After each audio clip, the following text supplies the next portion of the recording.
Kepala Eksekutif Pengawas Pasar Modal Keuangan Derivatif dan Bursa Karbon Otoritas Jasa Keuangan Hasan Fauzi menyampaikan bahwa pembentukan Badan Pengelola Instrumen Keuangan juga bertujuan untuk memperkuat koordinasi lintas otoritas.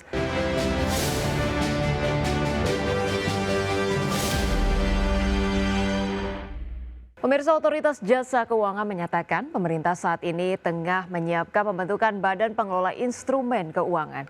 Pasalnya dalam pengembangan instrumen keuangan ke depannya tidak akan lagi dilakukan secara sektoral, namun juga akan melibatkan berbagai otoritas mulai dari fiskal, moneter hingga mikroprudensial. Kepala Eksekutif Pengawas Pasar Modal Keuangan Derivatif dan Bursa Karbon Otoritas Jasa Keuangan Hasan Fauzi menyampaikan bahwa pembentukan Badan Pengelola Instrumen Keuangan juga bertujuan untuk memperkuat koordinasi lintas otoritas dalam pengawasan pengaturan produk instrumen keuangan yang bersifat hybrid ditargetkan akan terbentuk pada tahun ini. Adapun pihak OJK menambahkan bahwa peraturan pemerintah yang menjadi dasar hukum pembentukan Badan Pengelola Instrumen Keuangan tengah digodok dan sesuai dengan P2SK. Meski demikian, koordinasi antar otoritas saat ini telah berjalan tanpa harus menunggu peraturan pemerintah rampung dibuat. Ada keinginan kuat kami juga untuk mendorong, menggerakkan dimunculkannya Badan Pengelolaan Instrumen Keuangan dan pengembangan instrumen keuangan yang nanti akan bersama-sama melihat potensi menghadirkan kemungkinan produk-produk yang sifatnya hybrid yang bisa dilakukan pengawasan pengaturannya multi authority. Jadi ada unsur otoritas fiskal, otoritas moneter, dan otoritas mikro dalam hal ini. Pemirsa, pemerintah terus mempercepat langkah hilirisasi dan penguatan ketahanan energi nasional. Menteri SDM Bahlil Lahadalia mengarahkan agar seluruh potensi energi domestik dioptimalkan termasuk etanol dan biodiesel berbasis crude palm oil, serta percepatan transisi menuju energi baru dan terbarukan.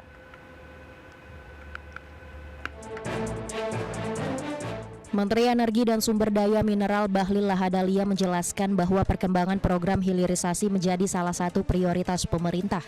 Dari 20 proyek hilirisasi tahap pertama, sebagian telah memasuki tahap peletakan batu pertama atau groundbreaking, sementara sisanya dijadwalkan mulai bulan depan.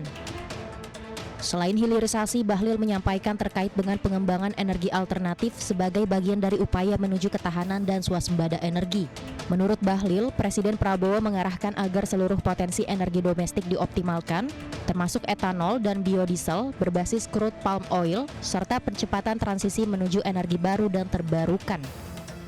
Tadi hilirisasi tahap pertama yang 20 item, sebagian sudah groundbreaking dan sebagian lagi bulan depan sudah akan lakukan groundbreaking.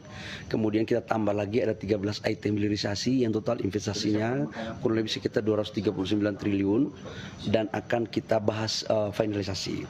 Yang kedua, kami juga tadi bahas tentang energi alternatif dalam rangka menuju kepada ketahanan energi dan swasembada energi. Bapak Presiden memerintahkan untuk mengoptimalkan seluruh potensi-potensi energi yang ada di kita, baik itu etanol, baik itu biodiesel, dari CPO. Bahlil juga melaporkan kondisi terkini harga komoditas energi dan mineral, khususnya batu bara dan nikel. Bahlil menegaskan bahwa hingga saat ini belum ada perubahan kebijakan terkait pengelolaan kedua komoditas tersebut, bersamaan dengan pemerintah terus memantau dinamika pasar global. Tim Liputan IDX Channel.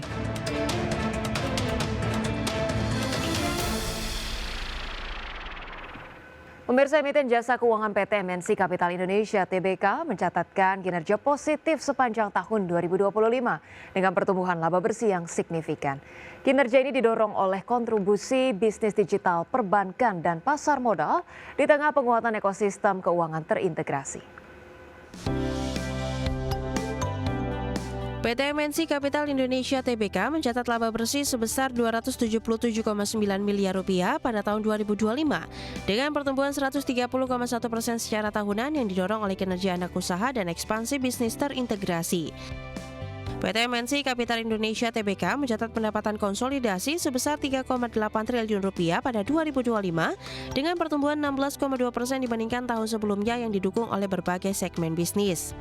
PT MNC Capital Indonesia Tbk mendapatkan kontribusi pendapatan terbesar dari bunga dan dividen sebesar 2,1 triliun rupiah yang menyumbang lebih dari setengah total pendapatan pada 2025.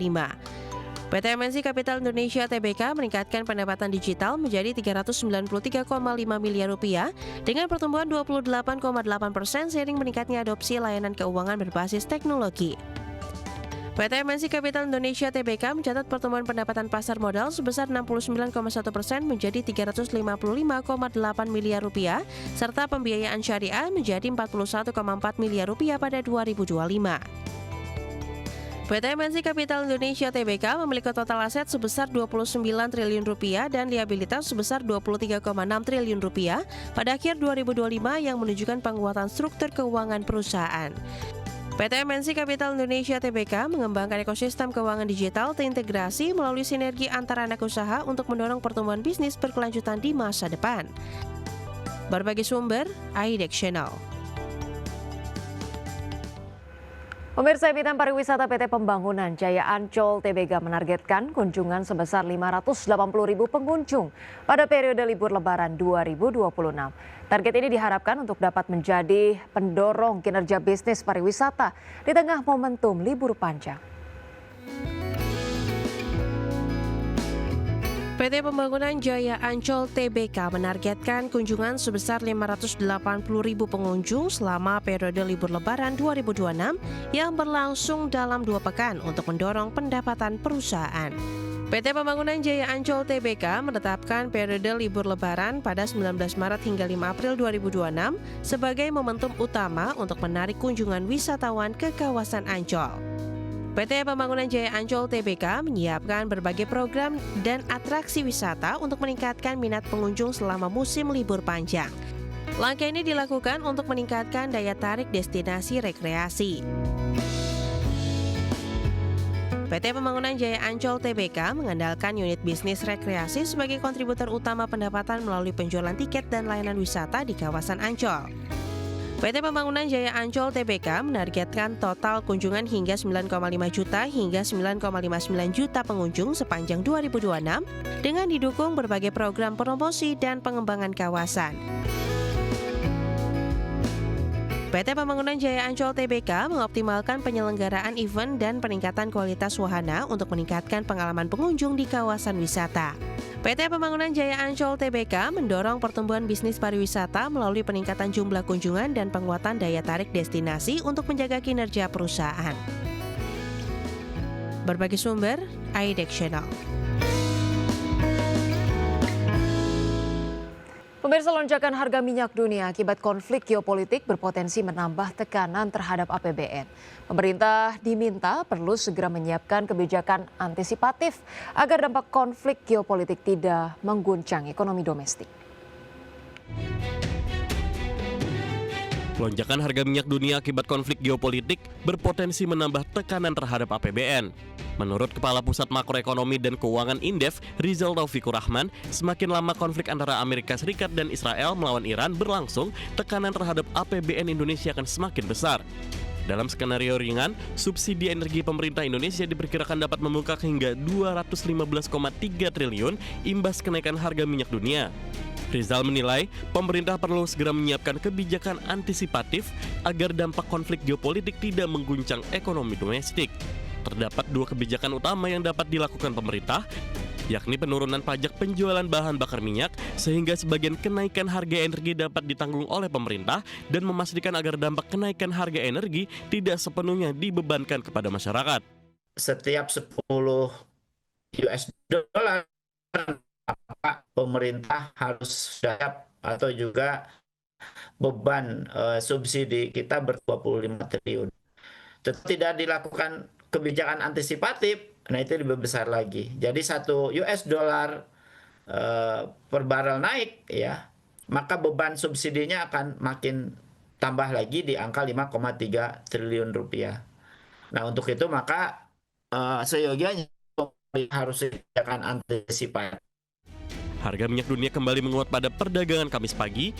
Minyak mentah Brent tercatat naik 1,13 US dollar ke level 103,35 US dollar per barel.